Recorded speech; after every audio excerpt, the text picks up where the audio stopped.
Hey everyone, welcome to Rainbow Soulstrology. I'm Bright Hawk, and together with Hollis Taylor, we bring you weekly astrology that's accessible, inclusive, and totally down to earth.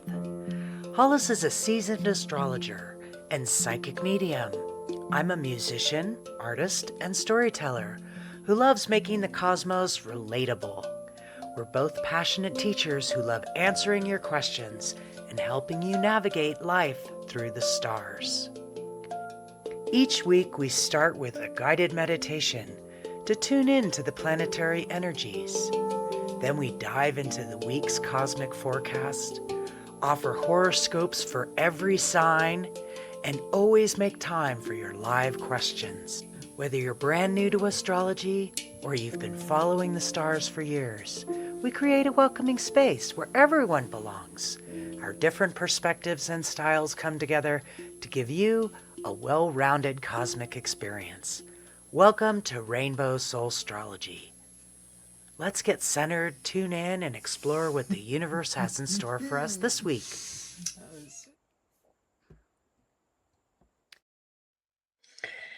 Hey everyone! Oh my goodness! I feel like we're trying to land the plane, you guys. I'm so sorry for missing last week. The best thing I can tell you is that I was in the hospital. Okay.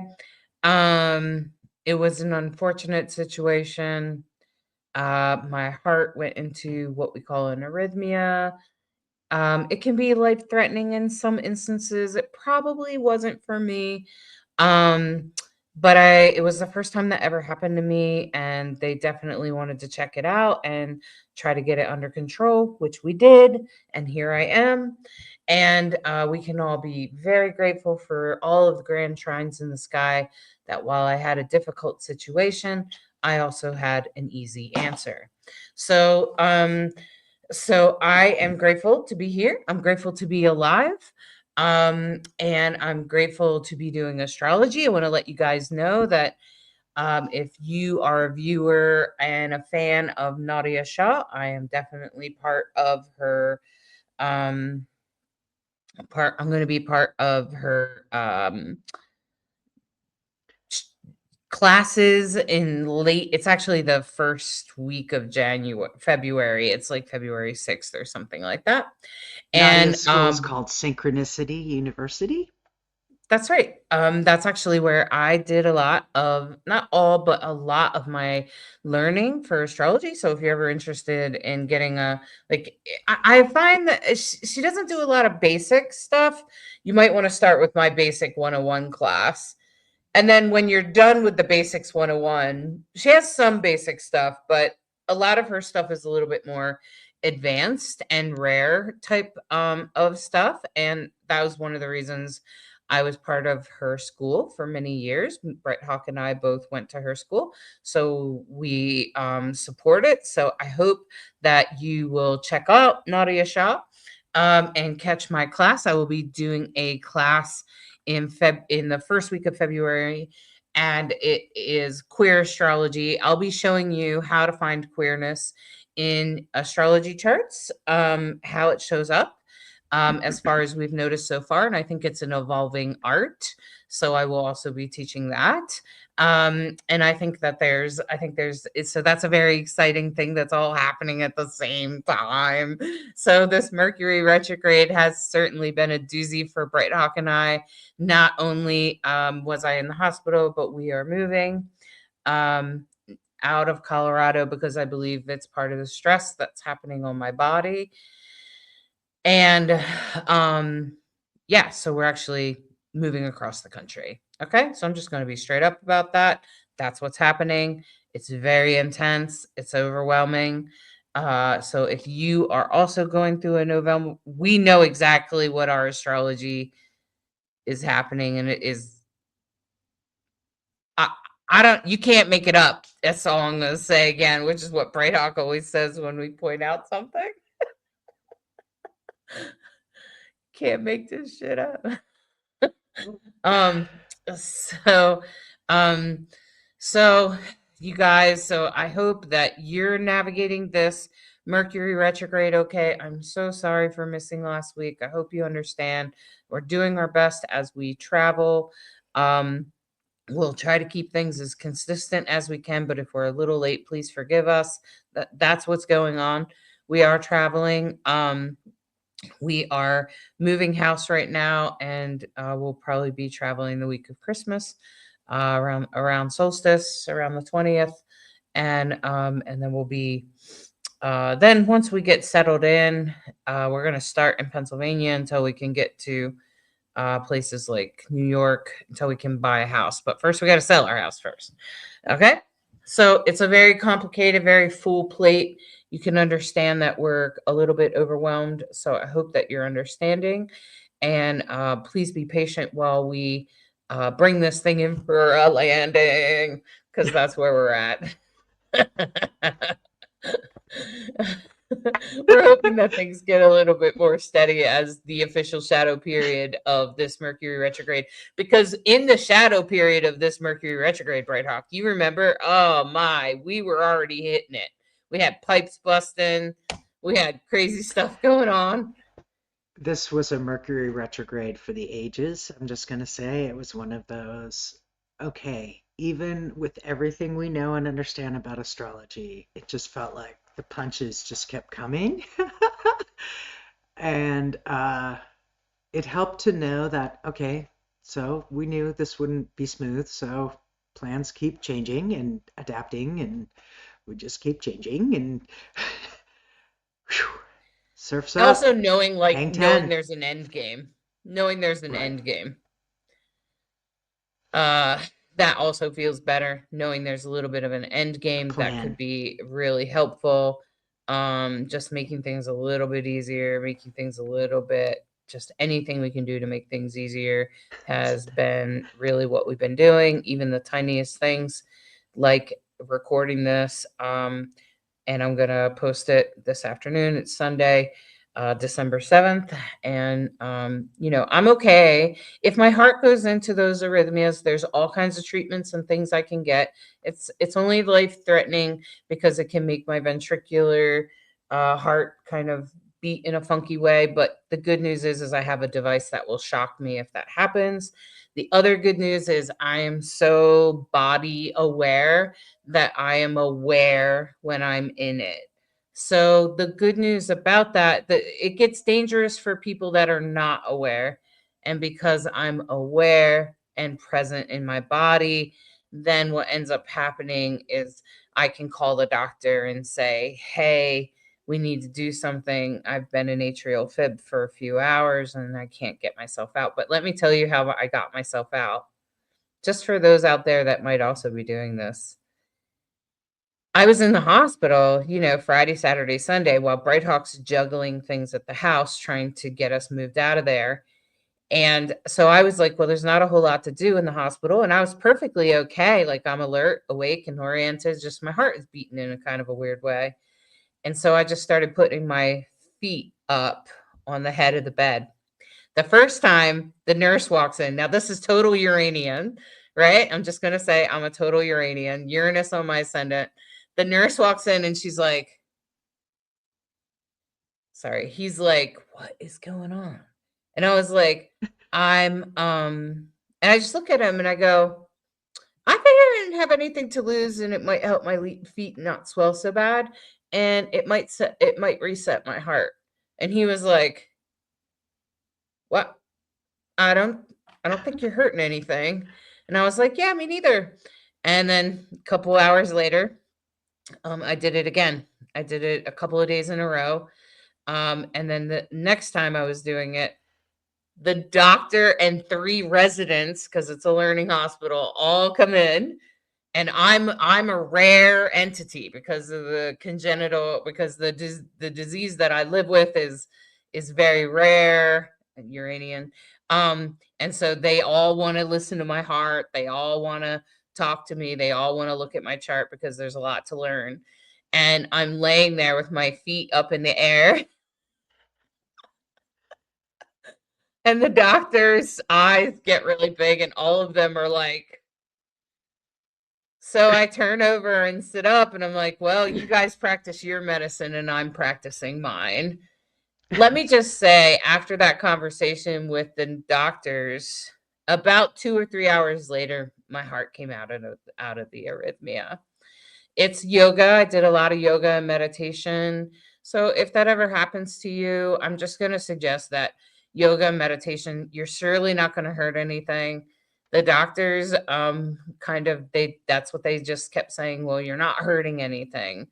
So imagine, So if you will, folks, and I think this is hilarious because this was actually something I had a beloved drama teacher, coach, mentor friend who was our high school, drama teacher, and he taught us, whenever you're feeling stressed, lie down, put your feet up on the wall.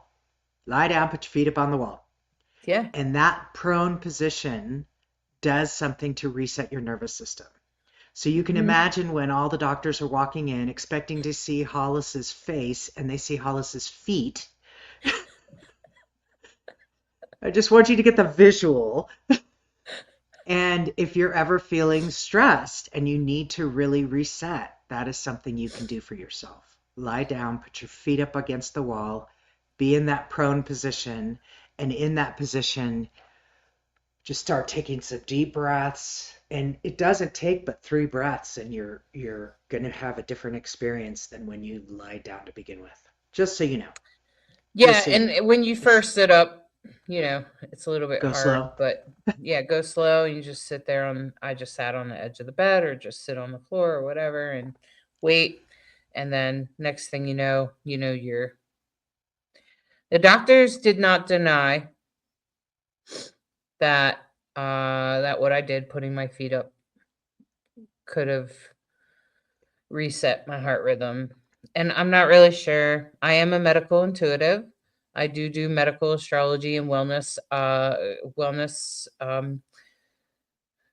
coaching for people, and wellness, like, sort of appointments where if you're struggling with something that you don't understand, I do sometimes get wellness downloads for myself and others.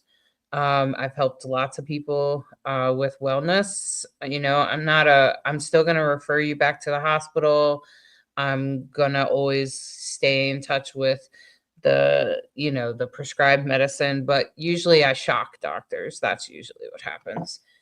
I surprise them. That's usually, yeah. So that's fine. And I'm happy to do it. I'm happy to be the one to do it. So here we are, and we're here to bring you this week's astrology. I'm excited to take a look at it. I'm really hoping things get smoother for Bright Hawk and I as our plans come together, as things start to solid up. My son's going to be flying out and helping us drive across the country. So good news, my son will be with me, my whole family, that whole week while we're driving across. What a fun family adventure for an entire week. Um, so I haven't done Yule with family in years, so this should be interesting.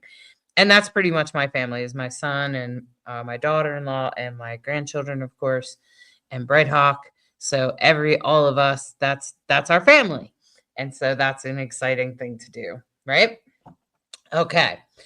Except for the Kansas part. Anyway, so if you've ever driven across No the country, offense you to get anyone that who joke. lives in No, Kansas, but yeah, it's a long no state to offense. drive across. Jeez, if you've ever We've driven driven across it, across it many you're times, and laughing it's right now. just. You're laughing right now. Yeah. So let's do a little meditation. Bright Hawk doesn't have her hand pan in the moment. But let me just say, this is an opportunity that you can go to her website. Bright Hawk has a great website if you go to brighthawkproductions.com. If you go to that /2019 album, I don't know why it just turned itself off.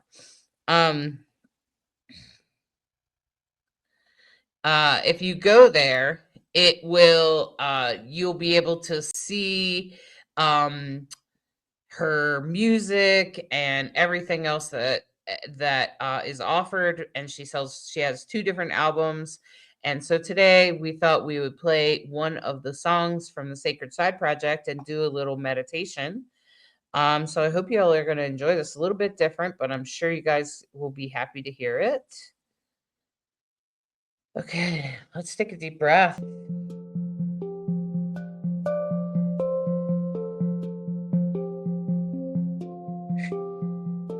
This is Teresa's Lullaby on Sacred Side Project, one of Bright Hawk's first album, which you can download at her website for just a couple bucks, so you can have it on your phone and use it for meditation at any time.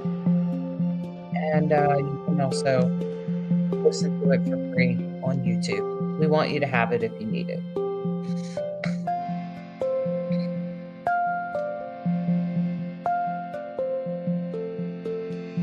And just take a deep breath and allow all the tension and the stress to fall off of your body.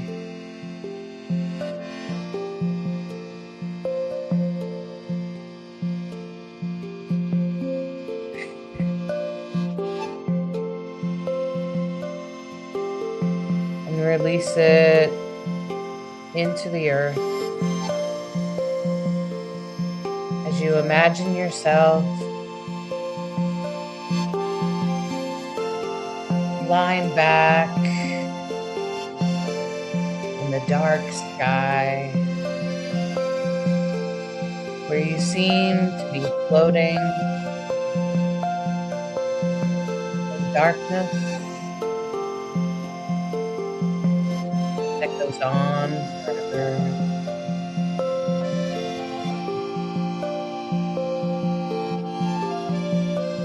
And in that darkness,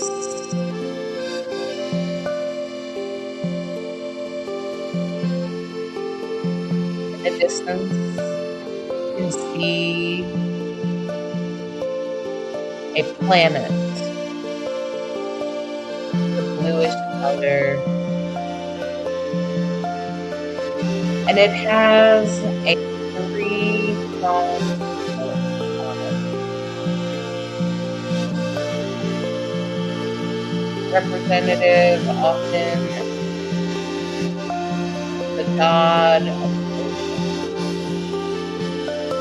Neptune.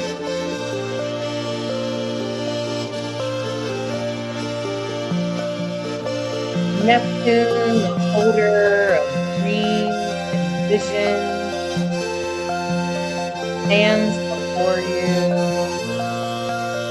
with the 3-pronged fork in their hand, the staff towering just above their head. They stand before you in their power, strongly in their ruling sign of Pisces,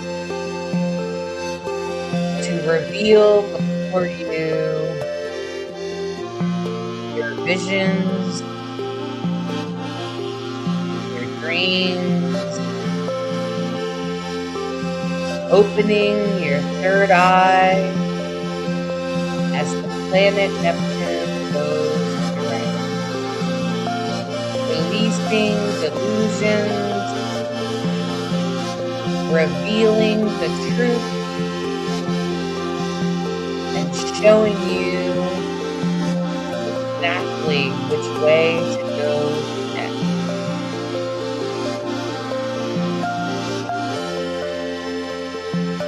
And inspiring you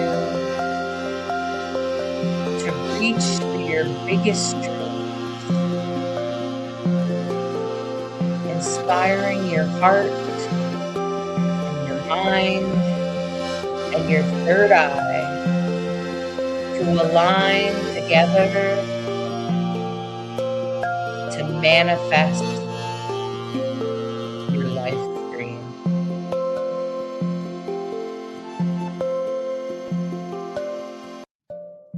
And as Neptune slides back into the sky, we come back to ourselves, back to our body. bodies in the here and now, leaving us with a feeling of knowing that our path is becoming.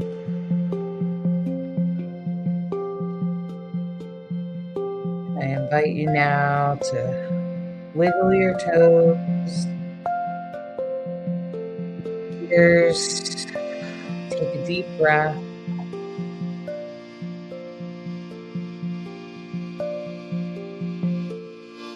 And come back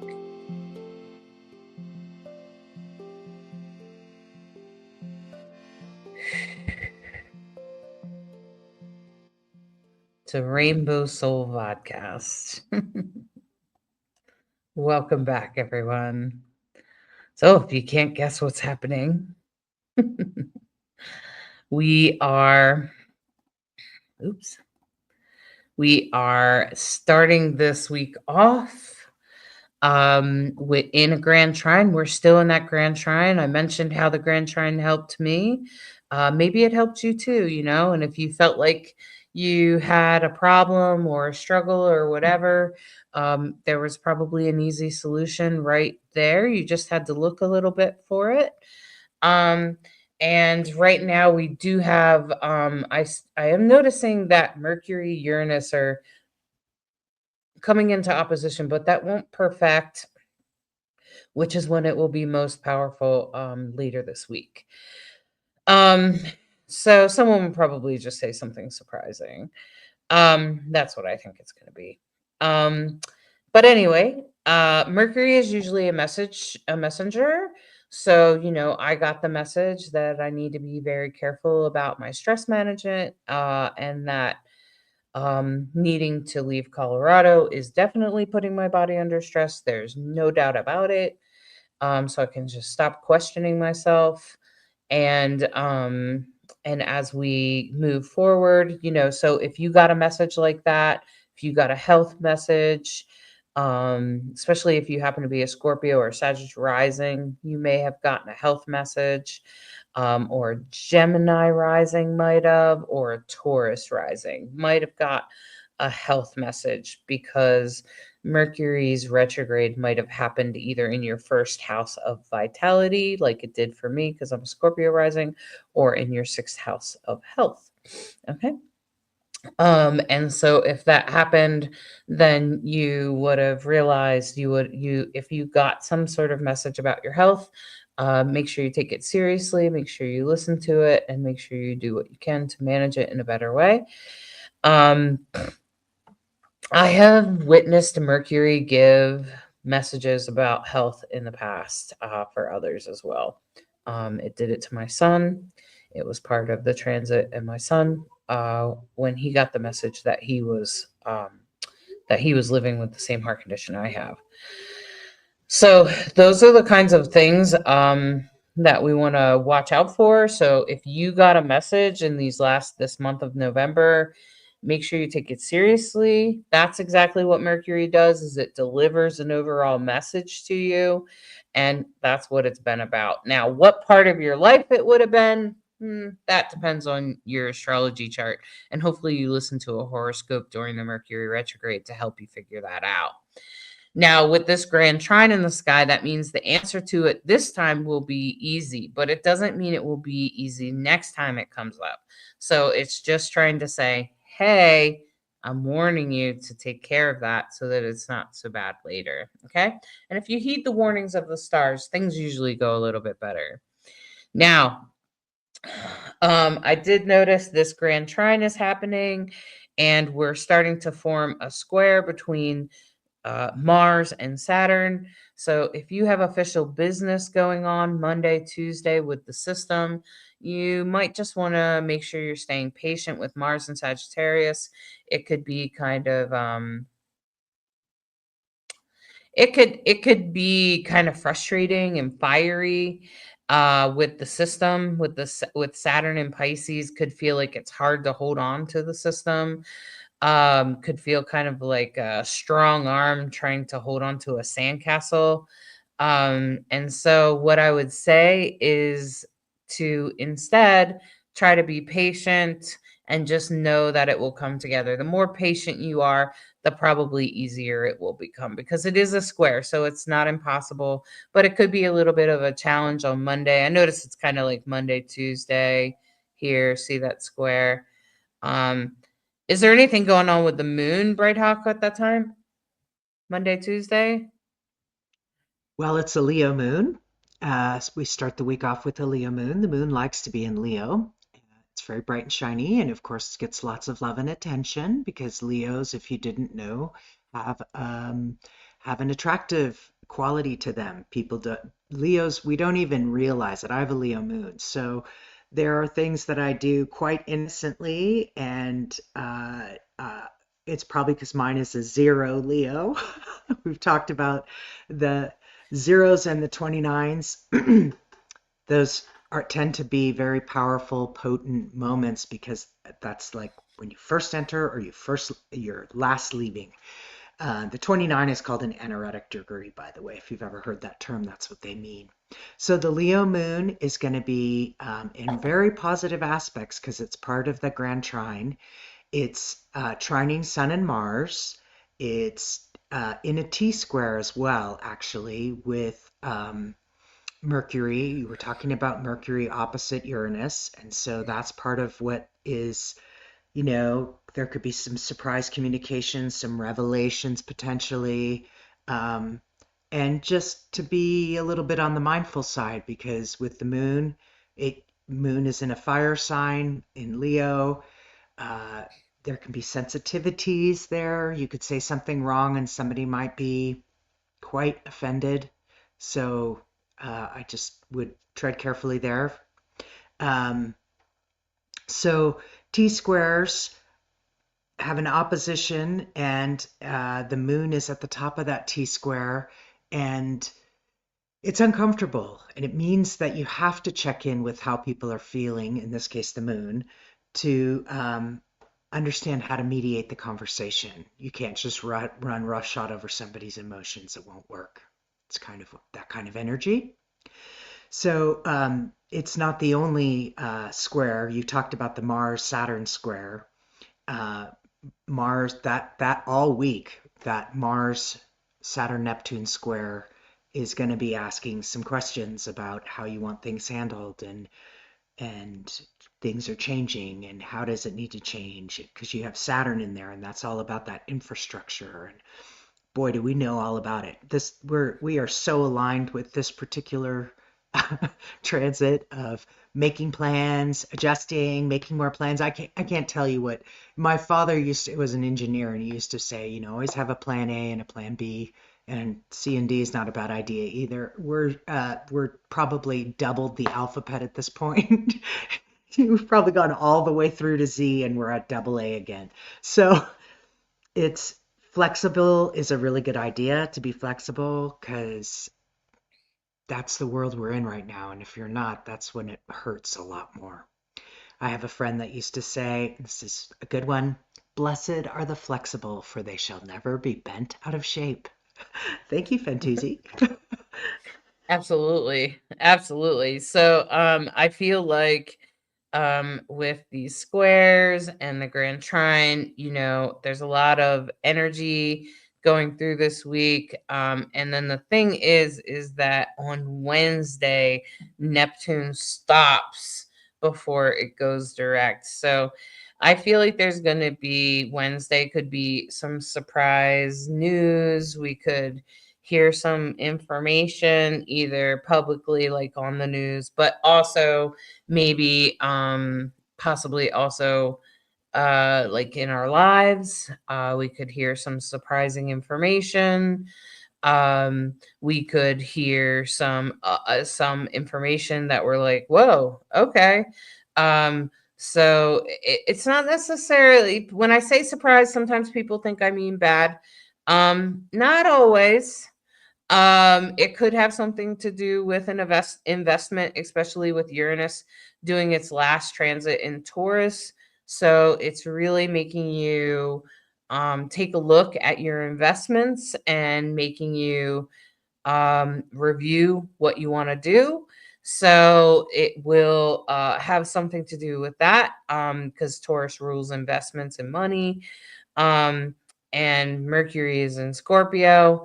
So as Mercury is at 28 degrees. So it's almost out of Scorpio, but not quite yet. Interestingly, it's on my North Node.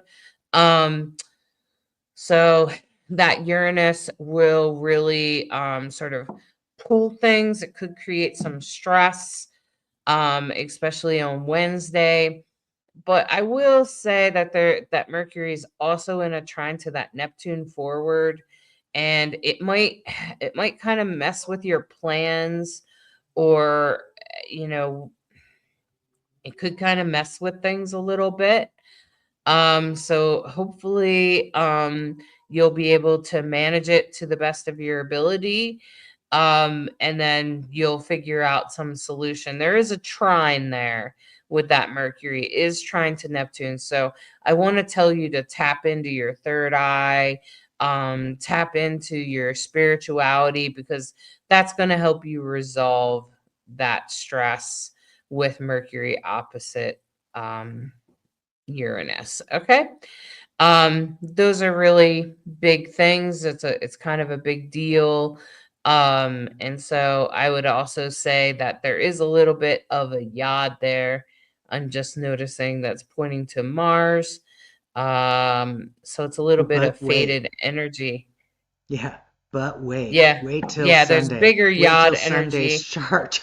So Oh we my. probably won't you won't feel Neptune go direct the way you feel like Mercury and Mars and Venus, because it takes Neptune is a bigger planet, so it takes a little bit longer to play out.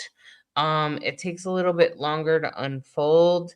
So it might just be it's a little bit bigger, so you might notice it over the week or so. So although the day itself, Wednesday, might be hard, I want to tell you to hold on tight, because there will be more to come. There is resolution coming. It's just a matter of holding on to that and trying to stay in touch with your third eye there. Okay, so that's on Wednesday. Did you have anything you want to add about the moon, Bright Hawk? Looks like the moon's dancing in Virgo there. Yeah. There's just a void, of course, moon Wednesday morning. So if you can take your morning gently, that would be awesome.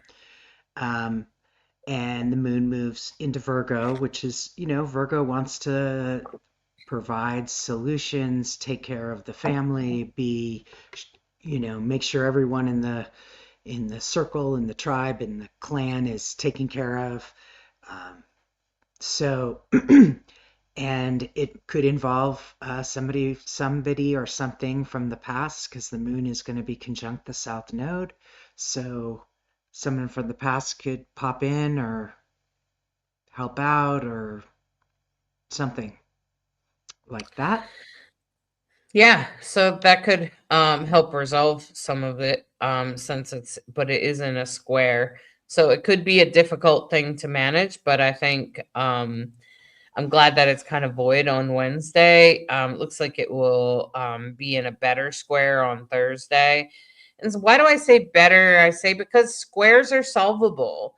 Oppositions require you're going to have to give. You're going to have to sacrifice something probably. It's probably not going to be, but a square is solvable. It just requires some problem solving skills. And maybe because I'm a Virgo and I'm pretty good at the whole problem solving thing. I'm kind of like, okay, fine, put your problem solving cap on and here we go. And so that's kind of so So the and other that thing South that starts Node to hanging out on my that sun.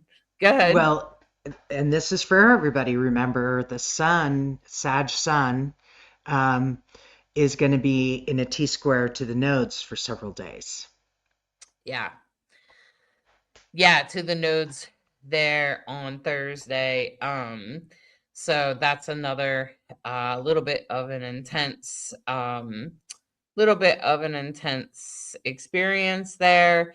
But I think it's solvable. It's not going to be It's not going to be really hard. I mean, it could be challenging, but it's not going to be impossible. What's harder is whatever somebody said, actually. Um, because because of Because that of, Mercury yeah, opposite Taurus. Yeah.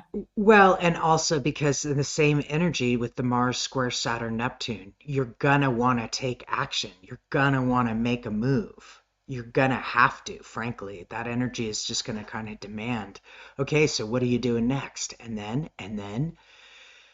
the thing that I keep finding interesting as especially as the week goes on is that the energy starts to feel literally more and more and more fated, destined. A sun in a T square with the nodes, it's looking at the past and looking at the future. And literally, a square is saying, what are we going to do about this? We are so living this. I can't even believe it. It's I like, know. okay, well, you can't stay where you were, and you don't know where you're going yet exactly, but we know enough, that this is the kind of thing Mars and Saturn is going to be like, what are you doing? What are you doing? What are you doing? And take action. Right. So what I would say with the Sag in there, with Sag Mars, Sag Sun, is to think it through. Because sometimes Sages, we can be impulsive. We can sometimes, leave the blocks before we actually realize, oops, I'm not entirely sure I'm running in the right direction. you know, Let loose the arrow and then realize, oh, uh, not that I would know anything about this. So it does behoove you to tap into um, a moment of, is this the right thing, instead of just the next thing. Being purposeful, not just busy, right? We want to be productive, not just Right. busy. So Right. that's the key. And check out as this weekend winds up. Holy moly. Yeah, and it's interesting because I seen that we have a mystic rectangle here on Friday. So everything kind of leads into this very faded energy. I mean, mystic rectangles are faded anyway, and mystic rectangles are about spiritual things kind of coming together, bringing a message through. And with Mercury being part of it, Mercury's not done, not quite out of its retrograde shadow yet. At 1 degree Sagittarius, and be glad when it gets out of Scorpio.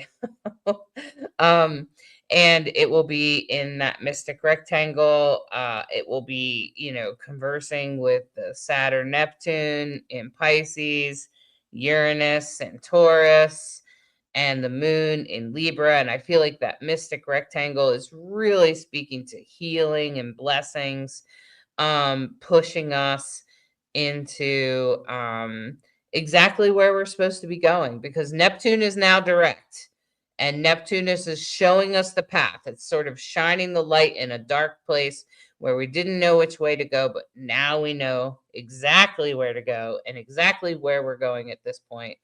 And Neptune is sort of shining the flashlight for you, holding the flashlight.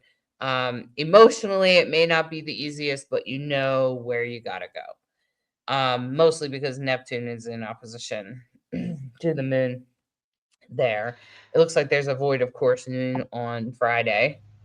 Yeah, so Friday midday, and if in Boulder, Colorado. So, we always tell you, find out what the void of course moon schedule is for your time and place. But it'll be midday. So if you can take a long lunch or take a walk or do something that's good for you and honors that void energy where it's quieter, um, that's what that means. The void means that it's ener- the energy of the moon is at its least powerful. So take advantage of quieter, less emotional energy. Um, yeah, and then check out what happens next. Yeah, so then Saturday, we start to form some yods. It looks like we have one yod forming on Saturday, and but most of the yods forming on Sunday. And it's Um, Sunday evening to be precise, because you've noticed my times. I tend to pick angel numbers, so 1111 or 5555 or whatever. When I saw the yods starting to line up, I decided to take the snapshot for Sunday evening at 7, because that's when all of these really lit up. And this is for everyone. Remember, this is for everyone. So just a little reminder, if you're listening to us for the first time, a yod, or some people say yod, but I've heard a yod mostly, also known as a finger of God. These are aspects that are fated energy. They're destined. You don't have a lot of choice. You suddenly find yourself like, I don't know, I just feel like I really need to go do that. Follow those instincts, because that's usually you're supposed to, you need to, you're following the path. So 3 of them, and I find this fascinating because I in my chart I have a mystic rectangle and 2 yods.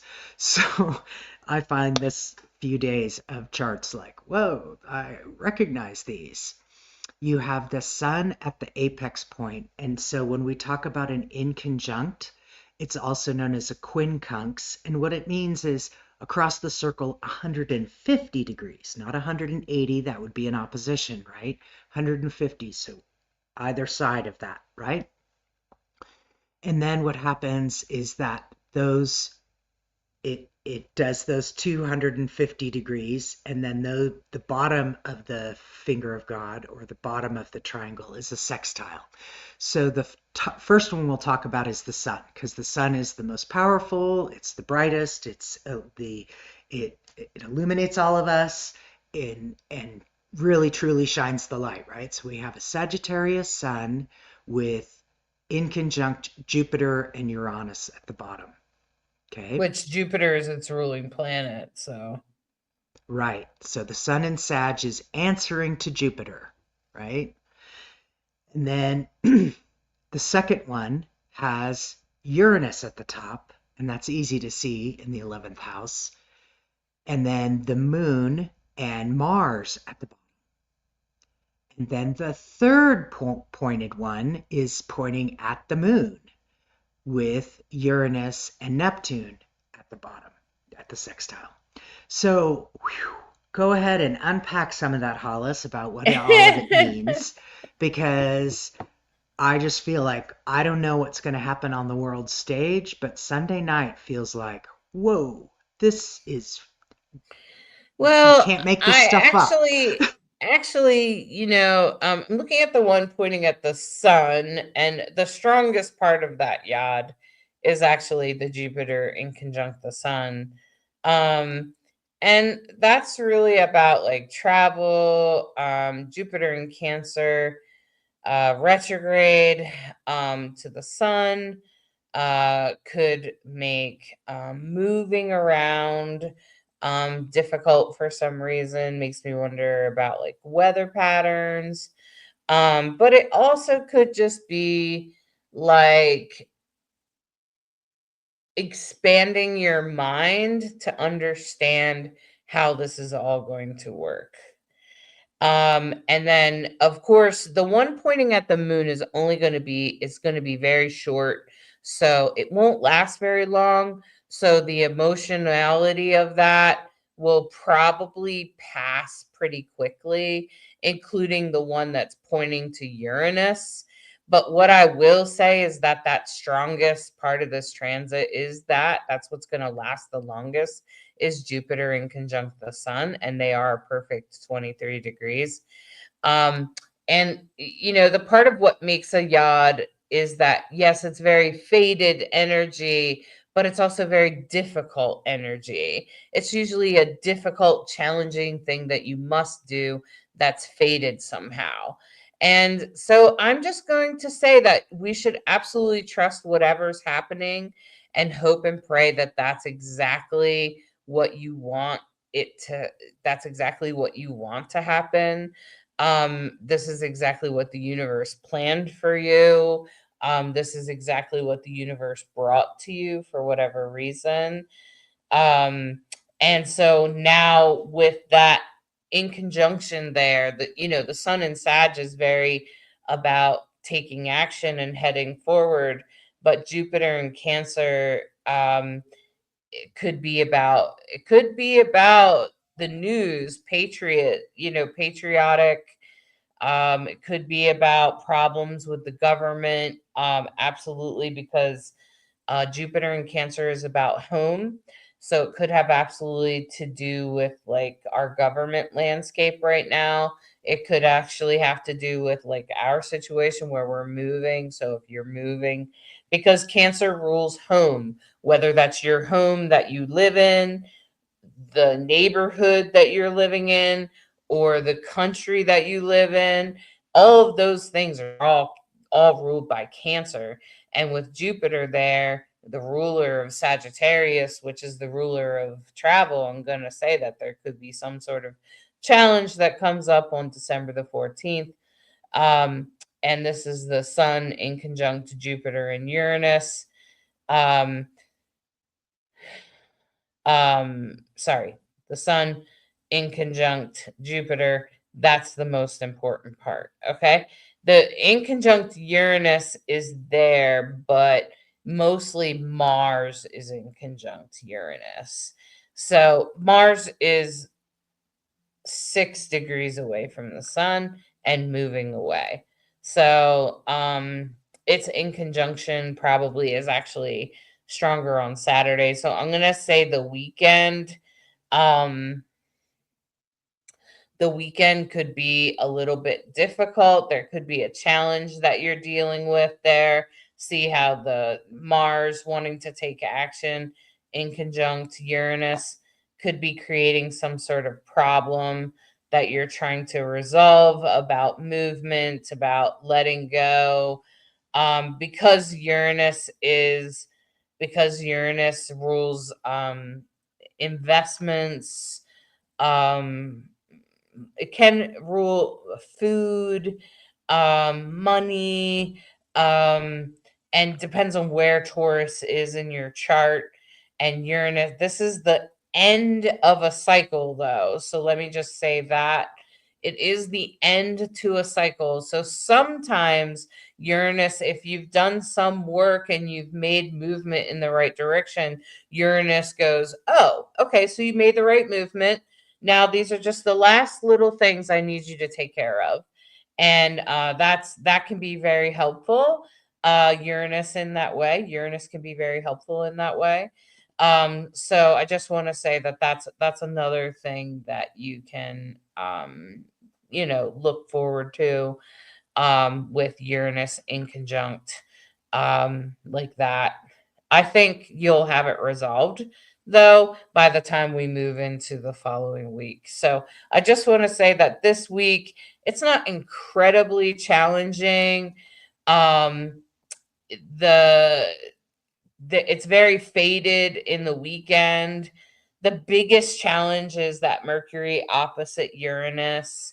So, like I said, someone could say something surprising, and you might just have to deal with it in some way to the best of your ability. um and but things are trying to come together. The universe is trying to put things together. Mercury is in a trine to Saturn and Neptune, so I feel like the universe is trying to put things together for you. It's just a matter of you doing the work and taking the steps. And while that can sometimes be difficult for some of us, it can also I think we can come together fairly easily. Um, so I'm hoping that all of you are managing this much better than I am. I mean, I'm here, so I'm grateful for that. But I hope that I'm you're super no, grateful for that. yeah. I'm just going to I say while they reach for their cards, and we'll try to finish with a little tarot reading, that we're really grateful for you being here. We hope that you have a great week and that this helps you navigate that week. it's really interesting when you see certain things line up. And this is the times in which we live. Let's just all remember, at some level, we all agreed to be here in this together on this journey, and we're all going to learn what we have to learn, hopefully. And hopefully we learn and grow together. And we appreciate you supporting Rainbow Soulstrology by thumbs ups and subscribing, and make sure you hit the bell, so in case we're not as consistent as we want to be, you know exactly when we do get stuff posted. We're going to try to stay on top of this. It's a priority for us, but you can imagine Hollis in the hospital last weekend was just some things have to be let go of, and priorities are priorities. So we hope you've had a great week, and hopefully the astrology and now the tarot will add to it. And we'll try to get this posted so you can all have a good idea of what's going down this week. And in the meantime, make sure if you want to get an astrology reading, you can always get an astrology reading with Hollis at divineandrogen.com. I'll bring that up. And I'm quite capable of doing them on the road. I have software on my computer. So if you're in a situation like me, I'm happy to take a look. If you live somewhere along the path, I'll even try to meet you. Yes, you can absolutely book with me. And I just did a reading yesterday for a customer that comes every 6 months and gets her forecast for 6 months to a year, solar returns type of thing. It's important. Which is a great thing. What's going to happen. Yeah, I suggest everyone get at least one reading a year, if not about every 6 months or every quarter, or every time when things come up. You definitely want to check in. So it's a tool, and we all need to use it. I just constantly marvel at the information that's available to us pretty readily, and how frequently people don't take advantage of the opportunity. So hopefully you are getting the information you need. Are you ready? All right, we're going to go to you. I'm just laughing because I'm like, oh my gosh. Okay, let's see if we can hone in on these cards. Nope. Okay. So what I'm laughing about is is that these cards already are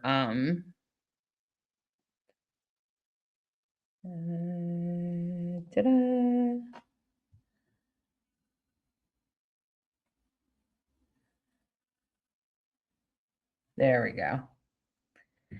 Still not. So we'll just do this. Okay. So this is the 10 of Cups. And this is about the past. Okay. It's a 10 of Cups here.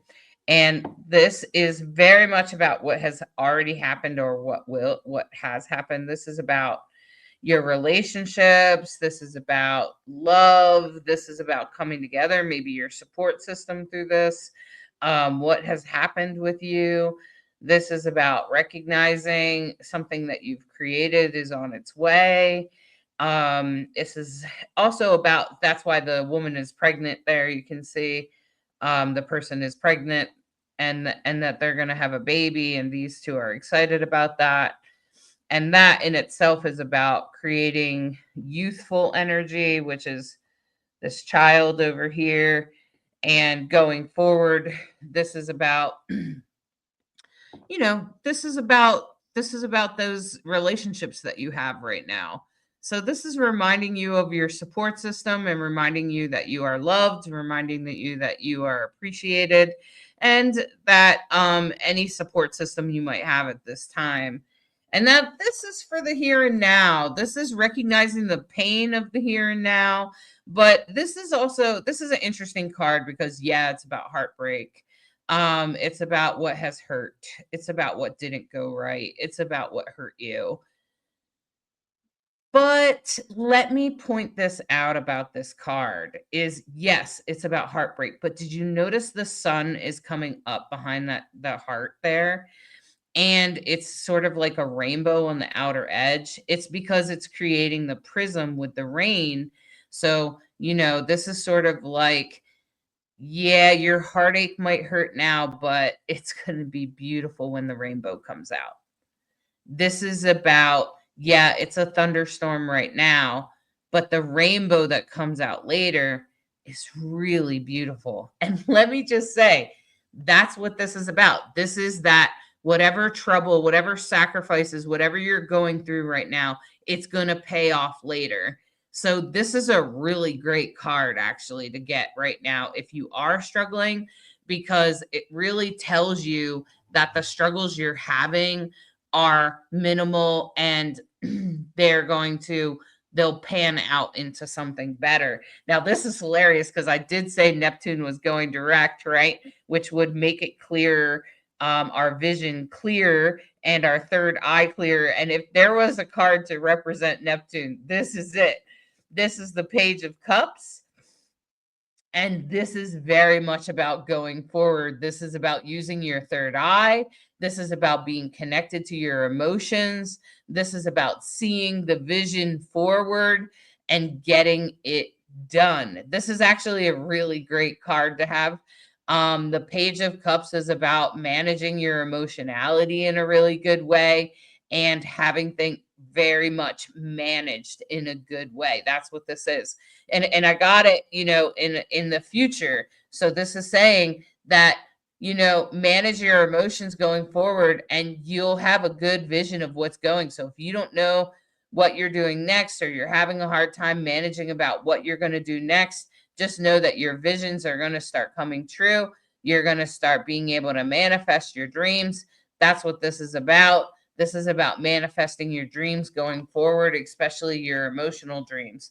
So remember what I said about the support system that you have, the emotional support system you have, anything that you've manifested in the past, especially young projects. They are coming to fruition. They are coming together. And then also this about the broken heart, but there's a rainbow right behind it. So just hang in there through the thunderstorm. That's what this card is all about. That's why you got the rain and the prism of the rainbow edge. That's why it does that, is to remind you that beyond heartbreak is usually a rainbow. And then going forward is the Page of Cups, which is very much about your third eye. This is very much about seeing things forward. This is about having a vision and following it. And, being in touch with your emotions. It's an important part of things. Okay. So this is a very important card. Especially with Neptune direct. Like, I'm just like, if you were going to pick a card for Neptune direct, this is it. This is not physical like Mercury Neptune direct. This is more like having a vision forward. This is more like opening your third eye. Okay. So hang in there, my friends. I hope that made sense. It's a beautiful little thing. And I hope you appreciate that. I hope that you are navigating this energy in a good way. I hope that it's coming together for you. And I wish you all well. I wish everybody well.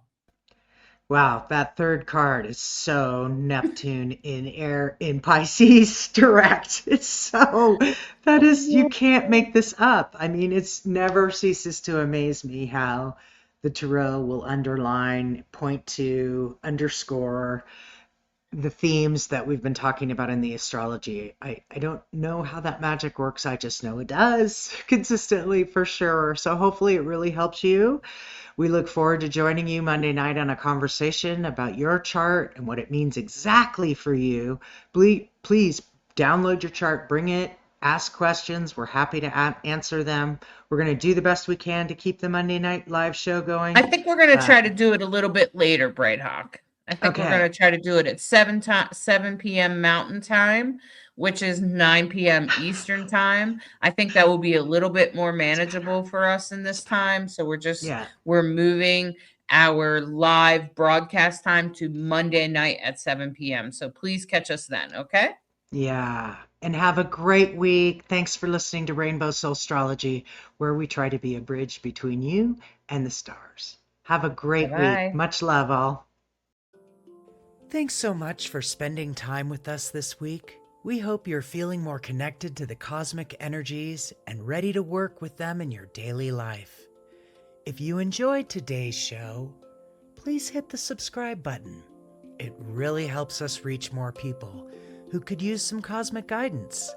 And don't forget to share this episode with anyone who might need to hear it. We love hearing from you, so drop a comment, let us know what resonated most or what you would like covered next week. Your questions and feedback make our show better. Want to join us live? Subscribe! And catch us on Facebook and YouTube, where you can ask questions in real time and be part of our cosmic community as it happens. Until next week, trust your intuition, follow your inner wisdom, and remember, the stars are always supporting your journey. Thanks for listening to Rainbow Soulstrology, where we try to be a bridge between you and the stars.